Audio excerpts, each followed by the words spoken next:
Shalom, damai di hati.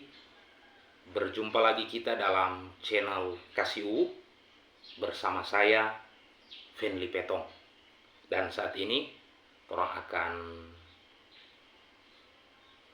belajar bersama-sama, merenungkan bersama-sama dari pembacaan MTPJ tanggal 2 sampai tanggal 8 Maret 2025 yang terambil dalam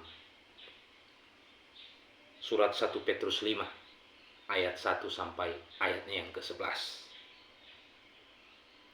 Sebelum kita membaca bagian firman Tuhan ini, mari kita satu di dalam doa. Kita berdoa. Terima kasih Tuhan Yesus untuk setiap berkat, anugerah dan kemuliaan yang Kau berikan bagi setiap kami orang percaya. Waktu dan kesempatan Engkau sediakan. Oleh karena waktu dan kesempatan hari ini, kami mau belajar dan merenungkan sebagian berita firman. Untuk itu ya Tuhan, perlengkapi kami terus, perlengkapi kami selalu. Sehingga dengan pengertian-pengertian surgawi, kami boleh dapat mengerti dan memahami tentang jalan-jalan. Sehingga firman-Mu akan menjadi kekuatan bagi kami. Firman-Mu akan terus mengingatkan kami. Firman-Mu akan menasihatkan kami, sehingga kami tidak mudah jatuh di berbagai-bagai pencobaan. Bapa di dalam kerajaan sorga, perlengkapi para pendengar sekalian, begitupun hamba-Mu ini. Sehingga ketika firman-Mu disampaikan, ketika kami merenungkannya bersama-sama, hanya hikmat surgawilah yang memampukan hamba untuk menyampaikan berita firman. Bapa di sorga, hanya di dalam nama Tuhan Yesus kami berdoa. Amin. Jadi pembacaan kita saat ini dalam 1 Petrus 5 ayat 1 sampai ayat yang ke-11. Saya akan membacakan bagi kita sekalian dengan judul Gembalakanlah kawanan domba Allah. Ayat pertama. Aku menasihatkan para penatua di antara kamu. Aku sebagai teman penatua dan saksi penderitaan Kristus, yang juga akan mendapat bagian dalam kemuliaan yang akan dinyatakan kelak. Gembalakanlah kawanan domba Allah yang ada padamu, jangan dengan paksa, tetapi dengan sukarela sesuai dengan kehendak Allah. Dan jangan karena mau mencari keuntungan, tetapi dengan pengabdian diri. Janganlah kamu berbuat seolah-olah kamu mau memerintah atas mereka yang dipercayakan kepadamu, tetapi hendaklah kamu menjadi teladan bagi kawanan domba itu. Maka kamu, apabila Gembala Agung datang, kamu akan menerima mahkota kemuliaan yang tidak dapat layu. Demikian jugalah kamu, hai orang-orang muda, tunduklah kepada orang-orang yang tua, dan kamu semua rendahkanlah dirimu seorang terhadap yang lain. Sebab Allah menentang orang yang congkak, tetapi mengasihani orang yang rendah hati. Karena itu rendahkanlah dirimu di bawah tangan Tuhan yang kuat, supaya kamu ditinggikannya pada waktunya.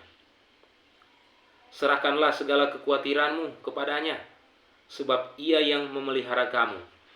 Sadarlah dan berjaga-jagalah lawan musuh iblis, berjalan keliling sama seperti singa yang mengaum-ngaum, dan mencari orang yang dapat ditelannya. Lawanlah dia dengan iman yang teguh, sebab kamu tahu bahwa semua saudaramu di seluruh dunia menanggung penderitaan yang sama. Dan Allah, sumber segala kasih karunia, yang telah memanggil kamu dalam Kristus kepada kemuliaannya yang kekal, akan melengkapi, meneguhkan, menguatkan, dan mengokohkan kamu sesudah kamu menderita seketika lamanya. Ialah yang empunya kuasa sampai selama-lamanya. Amin. Demikianlah firman Tuhan. Dan pembacaan ini diberikan tema oleh gereja untuk torang renungkan bersama-sama. Hendaklah gembala menjadi teladan bagi kawanan domba. Hendaklah gembala menjadi teladan bagi kawanan domba.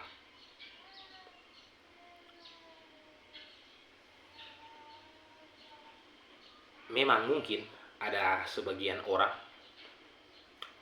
menganggap hal yang biasa ataupun hal yang sederhana ketika saat ini kita boleh dipercayakan untuk membantu pelayanan di torang pe jemaat. Tapi buat kita ini merupakan hal yang sangat luar biasa, hal yang tidak pernah mungkin. Karena kita tahu siapa kita. Kita orang yang banyak kesalahan, banyak kekurangan, yang seharusnya, yang seselayaknya kita mungkin sudah tidak ada. Karena tahu juga kalau so banyak bikin susah orang, lebih baik Tuhan so panggil tuh. Tapi puji Tuhan, Tuhan masih menghendaki, sekalipun kita tahu kita lebih sebatas apa. Kita tahu kita kemampuan sebatas apa. Kita bukan seorang hebat. Kita hanya orang yang penuh kekurangan.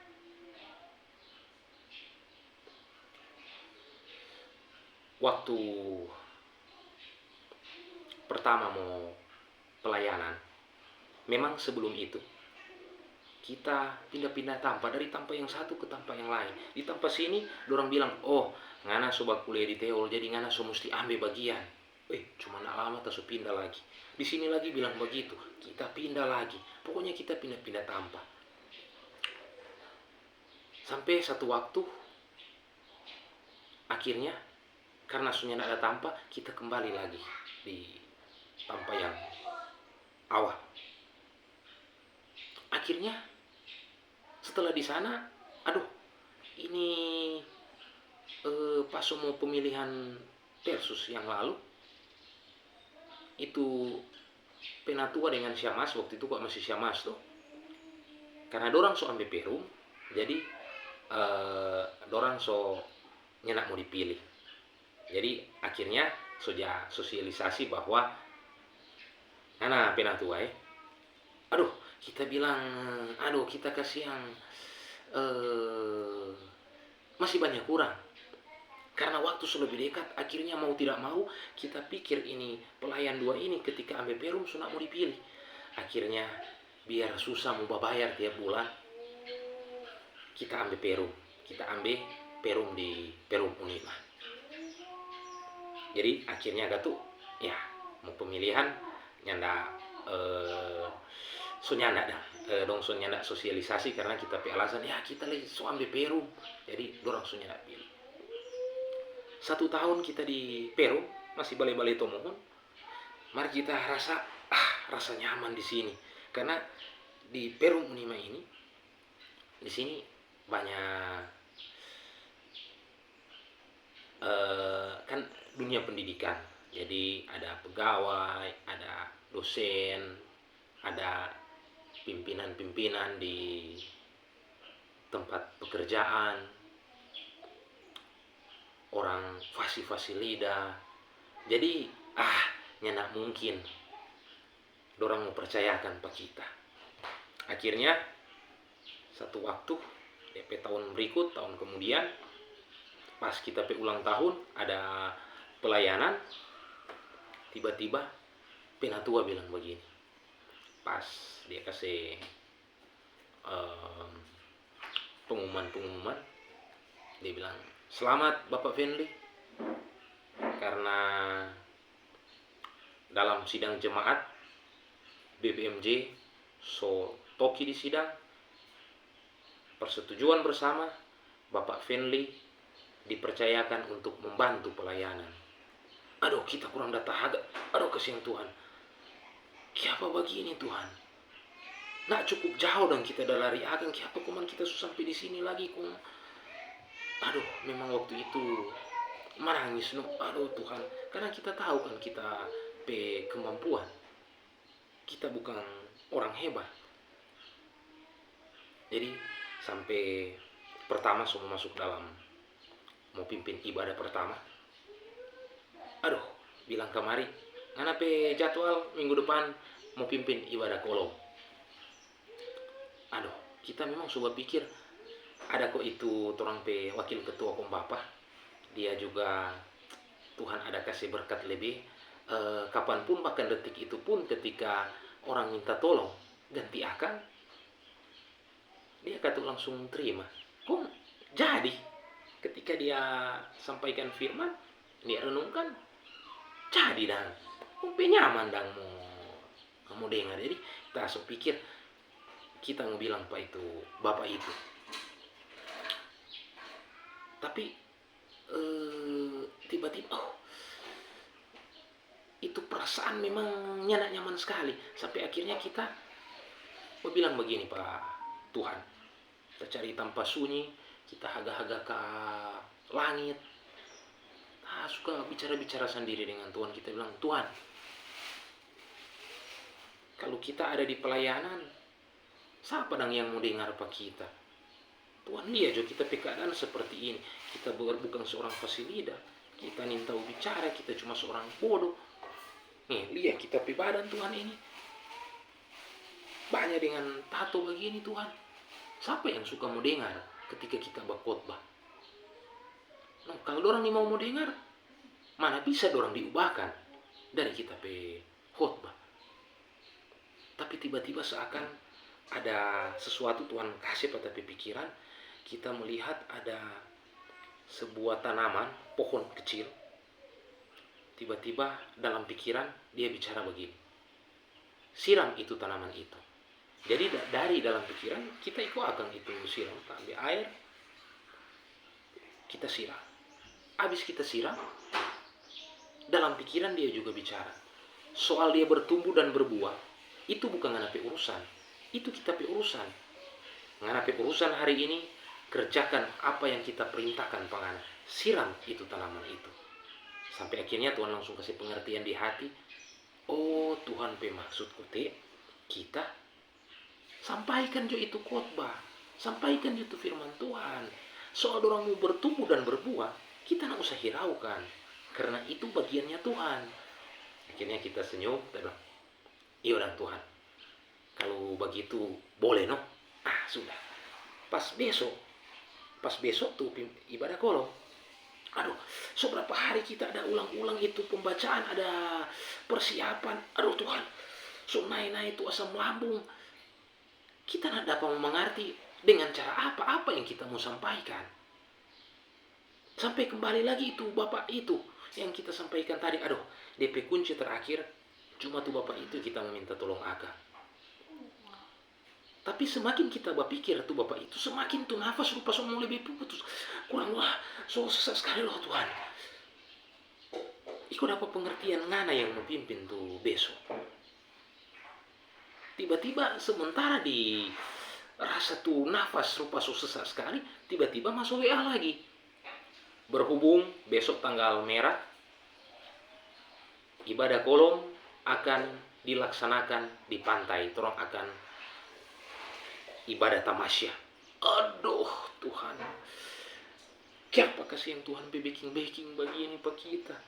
Sedang di kolom kita hampir nak mau jadi kong ini. Sesungguh di pantai loh, kasih yang Tuhan kita sudah pikir tuh. Banyak orang itu dorang ada baba mandi katu udah baba sama-sama kong ada yang ibadah sini. Mengapa kita dengan pengeras suara lagi sementara khotbah? Doh kasih yang Tuhan nih. Siapa Tuhan semua bikin malu begini pak kita kasih yang Tuhan. Karena kita terlalu kurang ajar nang dulu Tuhan. Jadi Tuhan mau balas sekarang kita kurang ajar. Aduh pokoknya nang semua itu apa tuh mau tak pikir. Aduh. Tapi memang karena itu nafas rupa semua putus. Akhirnya kita bilang, iyo Tuhan, kita mau pimpin. Akhirnya memang puji Tuhan gak tuh, besok di pantai Tuhan mampukan dan kita ada pimpin itu ibadah. Dan memang ada orang-orang yang di sekitar, kita dengar cerita, ada orang katu ada datang dulu dengar no.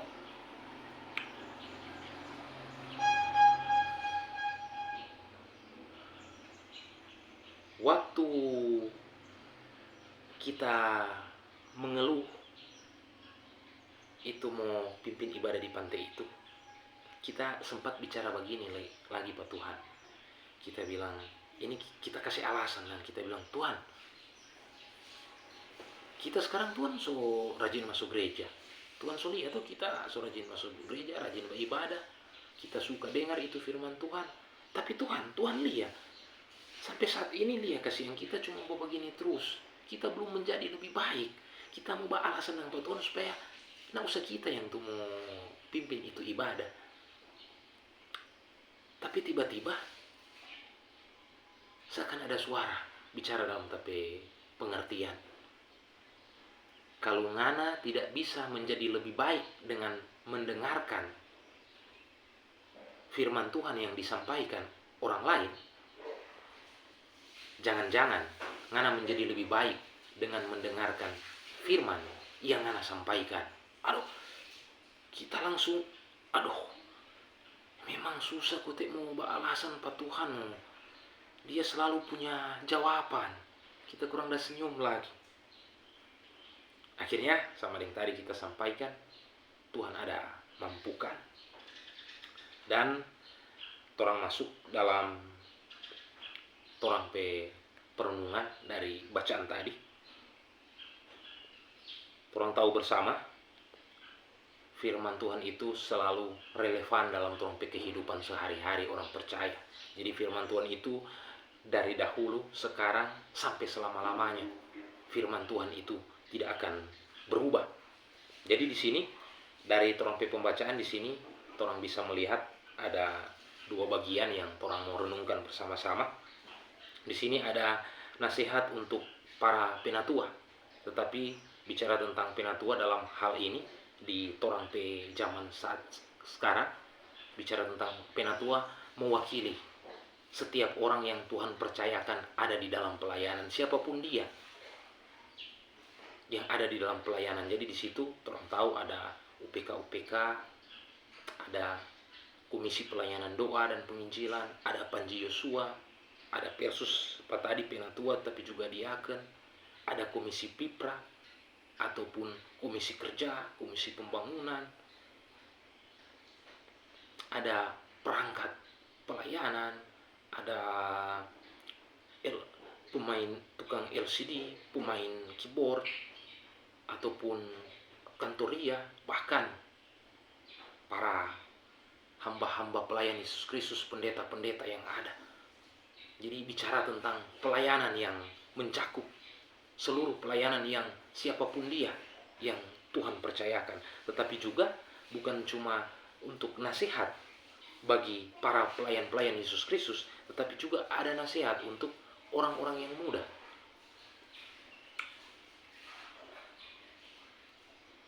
Jadi surat ini memang ditulis Rasul Petrus. Jadi Petrus tidak menulis kitab Injil, cuma ada surat-surat yang dia tulis, 1 Petrus tetapi pun 2 Petrus. Dan surat ini memang ditujukan kepada orang-orang Kristen Yahudi yang waktu itu ada di berbagai macam daerah. Karena pertama, orang tahu waktu pembuangan di Babel, bangsa Israel sempat tercerai-berai. Jadi orang-orang Yahudi pada waktu itu ada di banyak tempat. Dan surat ini ditujukan untuk orang-orang Kristen Yahudi, orang-orang yang percaya kepada Yesus Kristus, yang orang Yahudi yang ada di mana-mana. Jadi bagi Paulus, bagi Petrus, sebagai seorang pelayan Yesus Kristus, ketika dorang dipercayakan, jangan itu pelayan itu dia berbuat seolah-olah dia mau memerintah kawanan domba yang dipercayakan kepada seseorang itu. Tetapi seharusnya seorang pelayan dia harus menggembalakan kawanan domba yang dipercayakan kepadanya dengan sukarela, bukan dengan paksaan. Jadi torang gembalakan itu kawanan domba dengan penuh hati yang tulus, dengan penuh kerendahan hati. Jadi jangan seakan-akan torang mau memerintah, ibarat torang mau membentak-bentak, ataupun torang mau marah-marah itu jemaat yang ada. Tapi orang harus melakukan pelayanan itu, sampaikan itu pemberitaan itu, ataupun kalau ada yang orang perintahkan, orang sampaikan dengan lemah lembut, tunjukkan bahwa sebagai seorang hamba, seorang pelayan yang memiliki karakter Yesus. Jadi memang dalam pembacaan ini tidak ada detail tentang bicara tentang masalah yang ada pada waktu itu, tetapi mengapa Petrus menulis surat ini? Berarti Petrus telah mendengar. Bisa saja dia telah mendengar ada hal-hal yang terjadi di dalam kehidupan pelayanan yang ada di antara jemaat Kristen Yahudi di seluruh daerah yang ada. Dia tahu ada pertentangan-pertentangan yang ada masalah-masalah internal di dalam kehidupan berjemaat. Jadi Rasul Petrus mau mengingatkan itu hamba-hamba Tuhan yang ada. Memang di dalam kehidupan pelayanan orang tahu tidaklah mudah, banyak kesukaran, banyak tantangan. Tetapi sebagai seorang pelayan Yesus Kristus, mari orang harus selalu tunjukkan itu kebersamaan. Kalau di antara pelayan ada yang merasa kurang nyaman karena ada yang tak ceplos, tak pleset lidah, ataupun ada masalah-masalah yang terjadi, mari orang bicara bersama-sama dengan hati yang dingin. Orang sampaikan itu masalah kenapa, kok bagaimana, orang cari dia jawaban untuk keluar dari persoalan itu. Dan orang tahu tidak ada persoalan yang tidak bisa diselesaikan di dalam Yesus. Apalagi ini bicara tentang pelayanan. Jadi sebagai pelayan Yesus Kristus, orang selalu harus hidup berdampingan, mesti baku-baku sayang, baku-baku baik itu sama pelayan. Karena pelayan itu dia merupakan contoh dan teladan bagi jemaat. Bagaimana ketika ada jemaat berselisih paham, orang mau kasih nasihati. Di saat mau kasih nasihati, bisa saja dong bilang, oh pi kasih nasihat dulu kok itu versus itu penatua yang diaken. Loh. Jadi sebagai pelayan Yesus Kristus, biar ada tuh persoalan yang cukup besar yang orang tahu, anggap cukup kecil. Jangan sampai persoalan itu pun jemaat mau tahu. Bahas bersama-sama. Supaya ketika jemaat juga dalam pergumulan, jemaat bisa menjadi kuat. Masa sedang itu versus banyak pergumulan, lihat orang tetap kuat, bersukacita, tetap ada baku-baku baik, berdampingan, saling menghargai, saling menghormati. Berarti orang juga harus mencontohi mereka, karena teladan mereka teladan yang orang dapati dari teladan Yesus Kristus. Jadi akhirnya jemaat pun pasti akan selalu hidup berdampingan satu sama lain. Jadi kalau ada hal-hal yang sepele, orang tidak perlu untuk orang mau besar-besarkan. Bahkan hal yang besar orang anggap justru sepele. Begitu juga di dalam pembacaan firman ini. Di situ juga Petrus memberikan nasihat kepada orang-orang muda supaya mereka harus menghargai, menghormati itu orang-orang yang tua. Memang pada waktu itu yang dipercayakan sebagai pemuka-pemuka jemaat di jemaat Kristen Yahudi mula-mula, orang yang dianggap tua-tua kampung, yang dihargai, yang disegani, sehingga dipercayakan. Tapi kalau orang saat ini, tidak selamanya yang ada di pelayanan mereka yang dianggap senior, tapi orang lihat ada juga orang muda yang Tuhan sudah percayakan di pelayanan. Jadi Petrus maksudkan pada waktu itu tuh orang-orang muda itu harus menghargai itu pelayan-pelayan yang ada di dalam kehidupan berjemaat. Karena pelayan-pelayan itu adalah orang-orang yang lebih tua daripada dorang.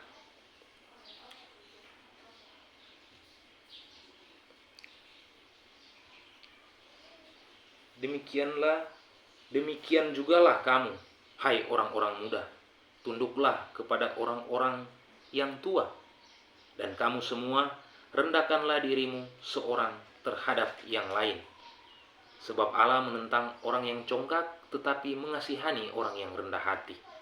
Jadi sebagai orang-orang muda, orang harus menghargai itu hamba-hamba pelayan Yesus Kristus, siapapun dia. Jangan cuma bicara, oh Persus kok jadi kita hargai, penatua diaken.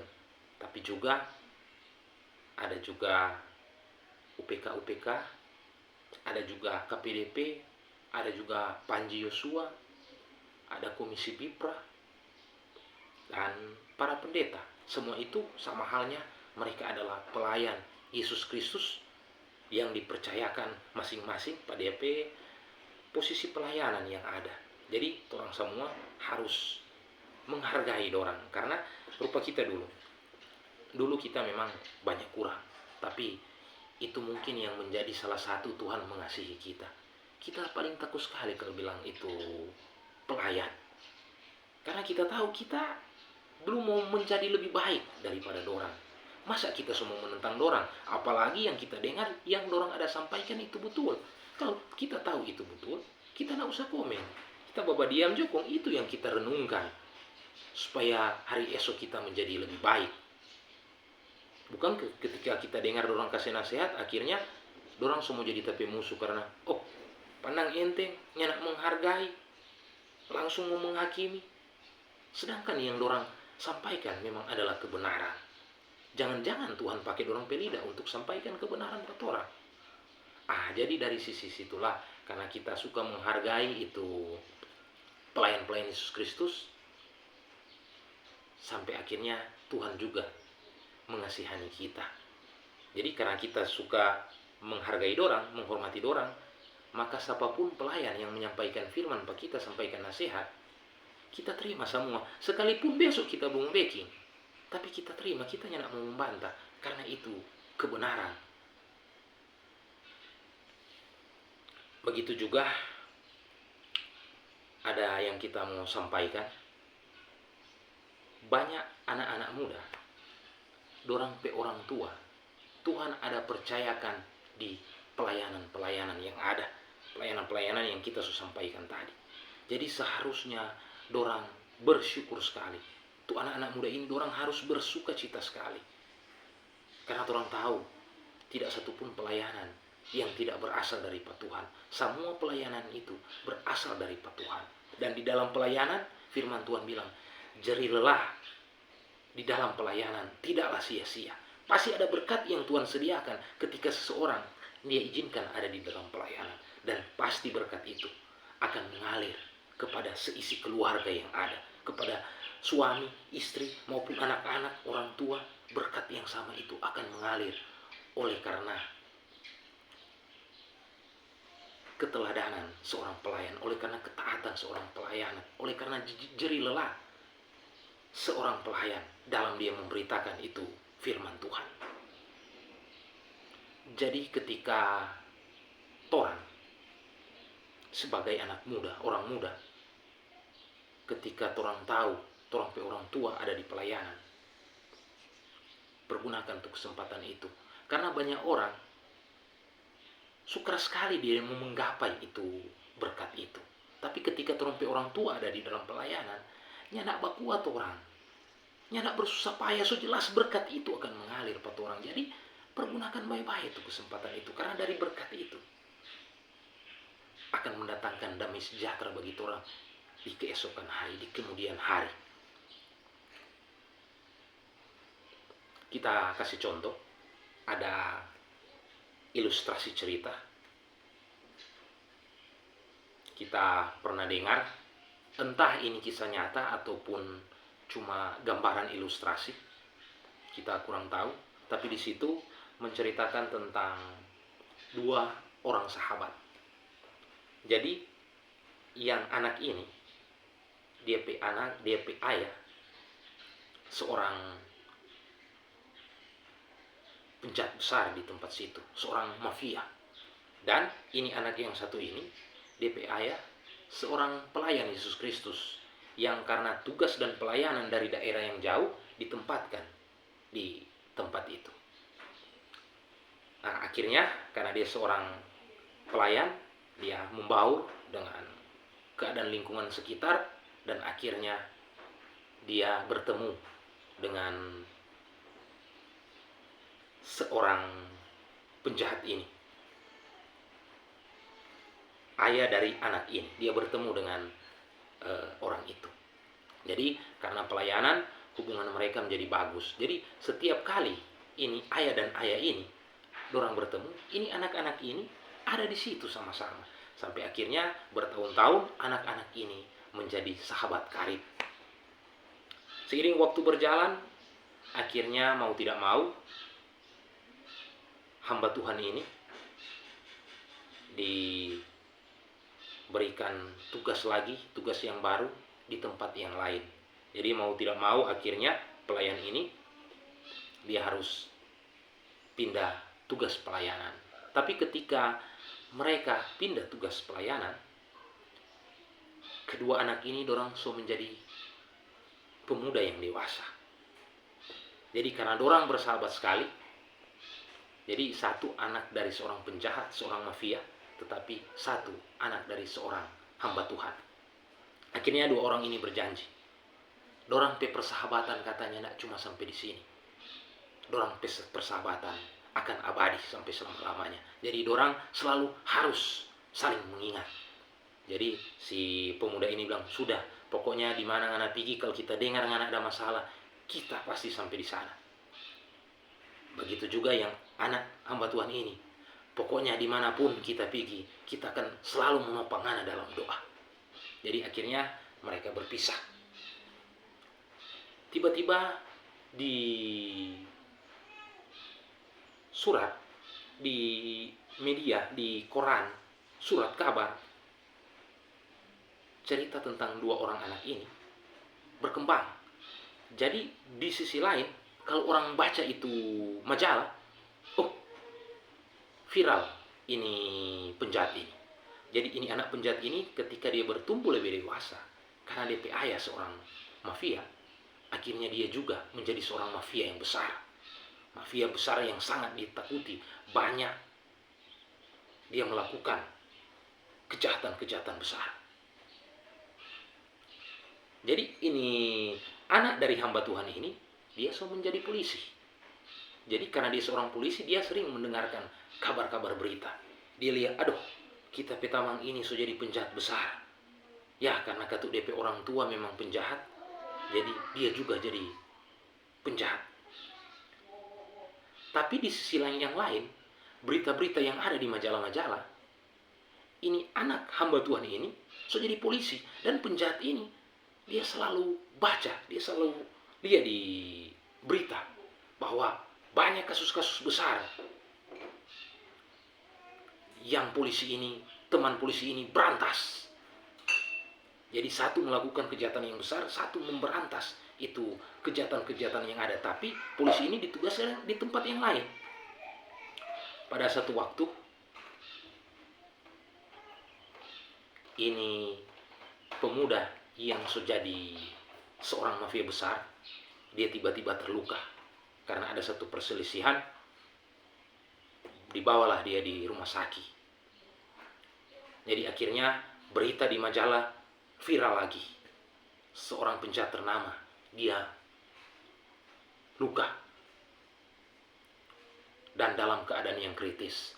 Akhirnya ketika polisi ini melihat di majalah, akhirnya polisi ini dia langsung berangkat untuk menjenguk sahabatnya yang karib di rumah sakit. Jadi sampai di rumah sakit dengan perlengkapan yang lengkap sebagai seorang polisi. Pas dia sampai, DP teman mafia ini menitiskan air mata. Jadi ada satu rasa kesenangan ketika dia melihat DP sahabat karib hadir di tengah-tengah DP masalah. Tiba-tiba seorang mafia ini dia bicara kepada sahabatnya. Ketika orang saling bergenggam tangan, saling berpelukan, mafia ini dia berkata, kamu adalah salah seorang yang paling bersyukur di dunia ini. Dan polisi itu menjawab, bukankah kita semua adalah orang-orang yang paling bersyukur karena orang semua ada hidup di dalam Yesus? Dia bilang, memang benar, orang semua adalah orang-orang bersyukur karena orang semua hidup di dalam Yesus. Tetapi masih kamu yang sangat lebih bersuka cita. Kenapa? Sejak kecil kamu sudah diajarkan tentang Tuhan, dan saya tidak pernah diajarkan tentang Tuhan. Lihatlah keadaan saya saat ini. Mungkin sebentar lagi aku tiada, karena waktu itu penjahat ini dia dalam keadaan yang kritis. Jadi sama halnya dengan tadi, ketika orang memiliki orang tua yang ada di dalam pelayanan, bersyukur sekali orang tidak sia-sia, orang yang tidak sesulit itu mau menggapai itu berkat itu, karena berkat jerih lelah orang tua di dalam pelayanan akan mengalir di dalam orang kehidupan. Kasihan rupa sama halnya dengan kita saat ini. Tapi orang tua bukan seorang pelayan. Bahkan pada waktu itu banyak orang bicara bahwa kita orang tua seorang penjahat yang besar.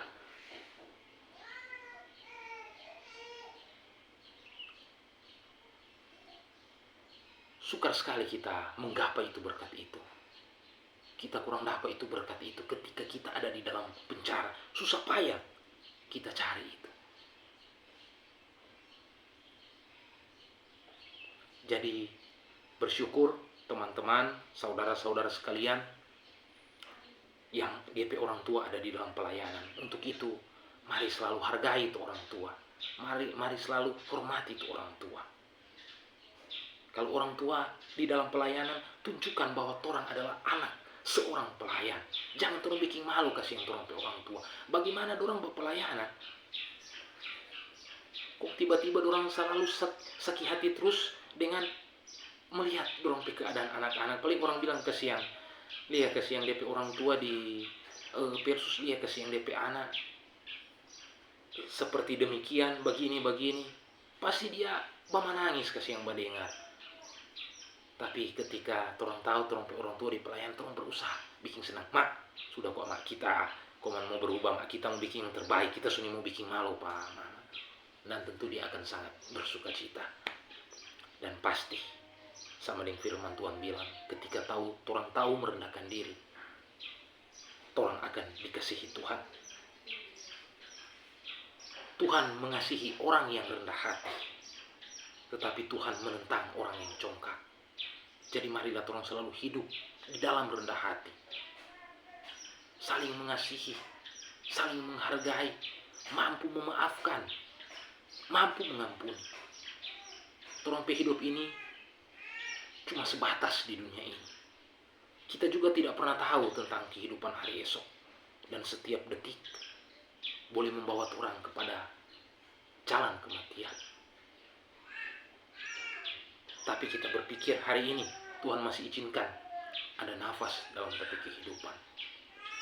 Kita berusaha untuk menyenangkan hati Tuhan. Toh kalau besok kita sudah tidak ada. Yang penting hari ini kita pernah jadi berkat. Hari ini kita boleh menyenangkan hati Tuhan. Sama dengan itu lagu bilang tuh, bila saatnya nanti ku tak berdaya, hidup ini sudah jadi berkat.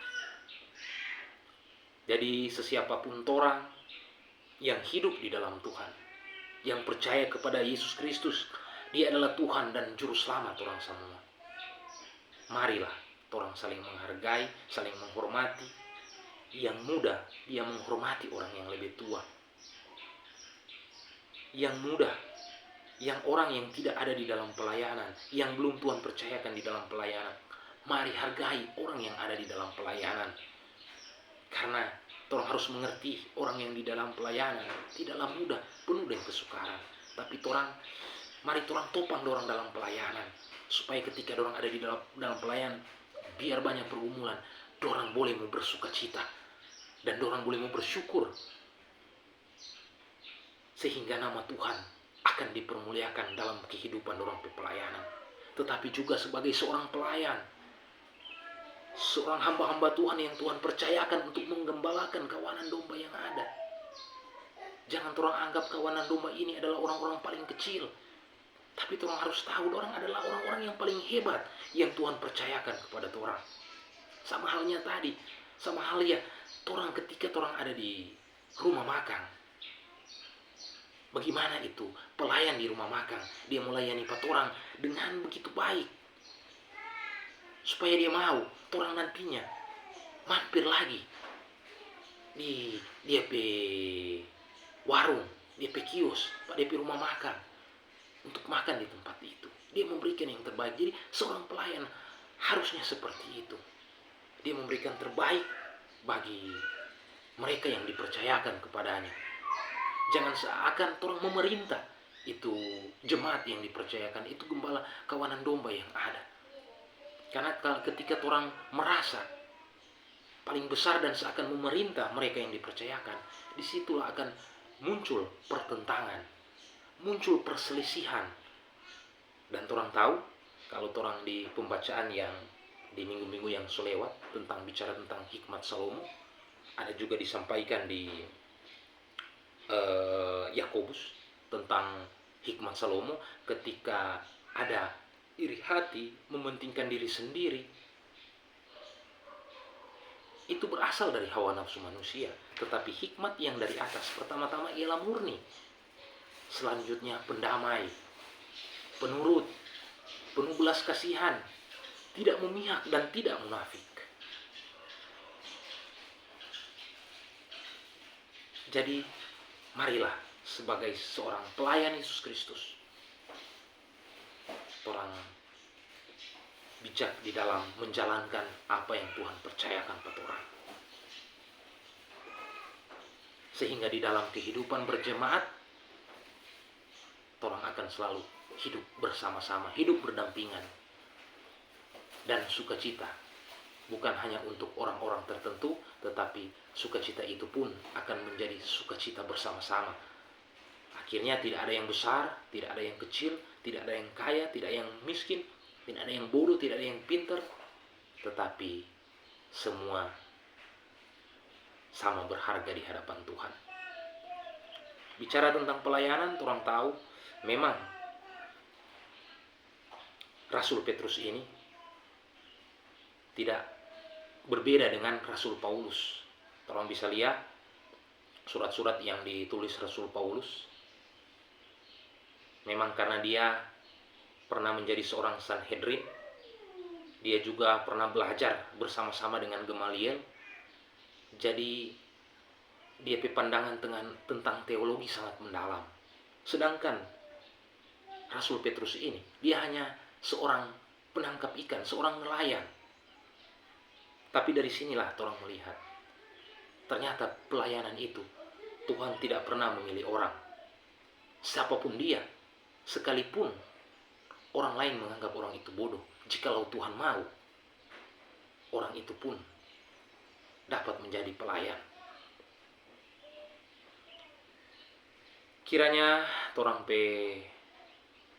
pembacaan firman Tuhan dan perenungan hari ini boleh memberkati orang semua, boleh menguatkan orang semua, sehingga para hamba-hamba Tuhan, hamba-hamba pelayan Yesus Kristus tetap dikuatkan di dalam menjalankan pelayanan yang Tuhan percayakan. Tetapi mereka juga orang-orang muda selalu menghargai pelayanan dari orang tua. Orang-orang muda menghargai setiap pelayanan yang ada dalam orang kehidupan berjemaat versus UPK-UPK yang ada, komisi-komisi, KPDP, Panji Yosua, pendeta-pendeta.